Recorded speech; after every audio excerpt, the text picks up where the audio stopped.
আজি 29 এপ্ৰিল 2020 তাৰিখে ভাৰতীয় চিনেমা জগতৰ এগৰাকী উজ্জ্বল নক্ষত্ৰ ইৰফান খানৰ মৃত্যু হয়।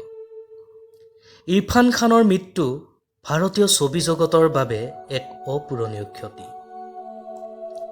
সুকীয়া কথন শৈলী আৰু অভিনয় শৈলীৰে সকলোকে আকৰ্ষণ কৰা এইগৰাকী জনপ্ৰিয় অভিনেতাই বলিউড আৰু হলিউডৰ বিভিন্ন ছবিত অভিনয় কৰিছে। 1967 চনৰ 7 জানুৱাৰী তাৰিখে অভিনেতা ইৰফান খানৰ জন্ম হয়। তেওঁৰ জন্ম হয় ৰাজস্থানৰ জয়পুৰৰ টং জিলাৰ খাজুৰীয়া গাঁৱৰ এটা অতি দুখীয়া পৰিয়ালত। তেওঁৰ মাতৃ আছিল বেগম খান, যি আজি কিছুদিন আগতে মৃত্যুমুখত পৰে, আৰু তেওঁৰ পিতৃ আছিল জাগিদাৰ খান।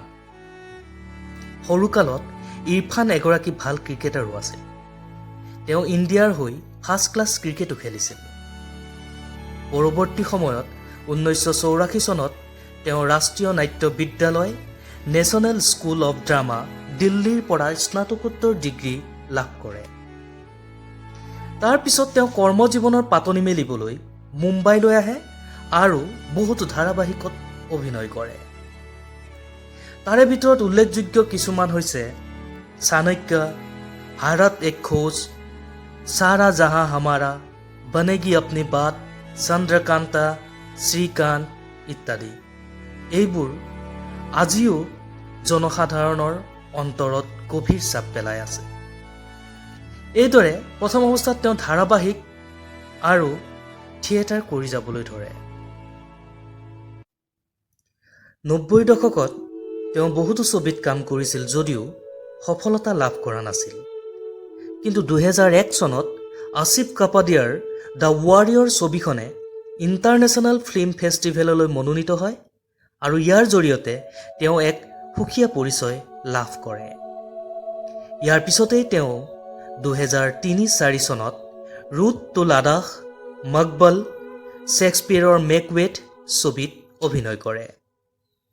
যদিও 1988 চনত ছালাম বম্বে নামৰ চলচ্চিত্ৰখনৰ জৰিয়তে তেওঁ বলিউডত পদাৰ্পণ কৰে, তথাপিও মুখ্য চৰিত্ৰ হিচাপে অভিনয় কৰা তেখেতৰ বলিউডৰ প্ৰথম ছবি হৈছিল ৰোগ। 2005 চনত এই ৰোগ ছবিখনে মুক্তি লাভ কৰিছিল। এই ছবিখনতে তেওঁ সমালোচকৰ পৰা বিভিন্ন প্ৰশংসা বুটলিবলৈ সক্ষম হৈছিল। এই ছবিখনৰ কাৰণেই সমালোচকে তেওঁক কৈছিল ইৰফানছ আইজ স্পীক লাউডাৰ দেন হিজ ৱৰ্ড। তেওঁ হাছিল নামৰ চলচ্চিত্ৰখনৰ বাবে 2004 চনত ফিল্মফেয়াৰ বেষ্ট ভিলেইন এৱাৰ্ড লাভ কৰিছিল। 2007 চনত তেওঁ বক্স অফিচৰ হিট ছবি মেট্ৰত অভিনয় কৰে আৰু এই ছবিখনৰ বাবে তেওঁ ফিল্মফেয়াৰ বেষ্ট ছাপৰ্টিং এক্টৰ বঁটা লাভ কৰে। বলিউডত সফলতা লাভ কৰাৰ পিছতো তেওঁ বহুকেইখন ধাৰাবাহিকতো অভিনয় কৰিছিল। তাৰে ভিতৰত মানো য়া না মানো আৰু ক্যা কহে উল্লেখযোগ্য। ইয়াৰ মাজতে তেওঁ 2008 চনত শ্ৰেষ্ঠ ছবি শ্যাম ডগ মিলিয়নৰ পুলিচ ইন্সপেক্টৰৰ চৰিত্ৰত অভিনয় কৰে আৰু সমালোচকৰ দ্বাৰা যথেষ্ট প্ৰশংসা বুটলিবলৈ সক্ষম হয়। এথেলেট ডকেইটৰ জীৱনৰ ওপৰত আধাৰিত তেখেতৰ পান সিং টোমাৰ আন এখন ব্যৱসায়িকভাৱে সফল ছবি। তেখেতৰ 2012 চনৰ the amazing Spider-Man life of পাই ছবি সমগ্ৰ বিশ্বতে জনপ্ৰিয় হয়। 2013 চনত লাঞ্চ বক্স ছবিখন কেনভাছ ফিল্ম ফেষ্টিভেললৈ যায় আৰু এই ছবিখনে তেতিয়াৰ বিদেশত উপাৰ্জিত সৰ্ববৃহৎ উপাৰ্জনকাৰী ছবি হিচাপে পৰিগণিত হয়। তাৰপিছত তেওঁ 2014 চনত অভিনয় কৰা গুণ্ডে, দ্য স্পৌজ, হাইডৰ আদি ছবিয়ে বক্স অফিচত সফলতা লাভ কৰে।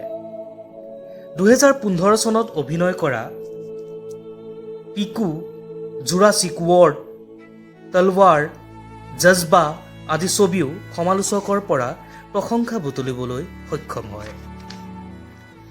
2017 বৰ্ষত তেওঁ হিন্দী মিডিয়াম আৰু কৰিব কৰিব ছিংগল ছবি দুখনত অভিনয় কৰে। হিন্দী মিডিয়াম ছবিখনৰ বাবে তেওঁ Filmfare award for best actor লাভ কৰে আৰু এই ছবিখনে বিদেশত উপাৰ্জন কৰা পূৰ্বৰ ছবি লাঞ্চ বক্সৰো অভিলেখ ভংগ কৰি $3.643 বিলিয়ন উপাৰ্জন কৰে।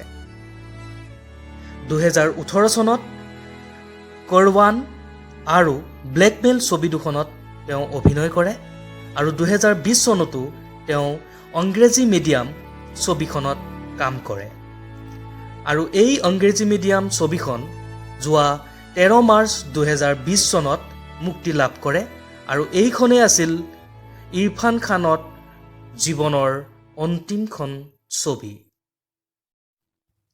2018 চনৰ ফেব্ৰুৱাৰী মাহৰ পৰা তেওঁ দুৰাৰোগ্য কৰ্কট ৰোগত ব্ৰেইন কেঞ্চাৰত আক্ৰান্ত হৈ চিকিৎসাধীন হৈ আছিল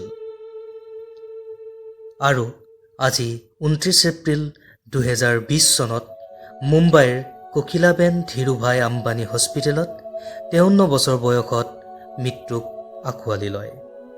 মৃত্যুৰ সময়ত তেওঁ পত্নী আৰু 2 পুত্ৰ কাবিল আৰু আয়ানক এৰি যায়।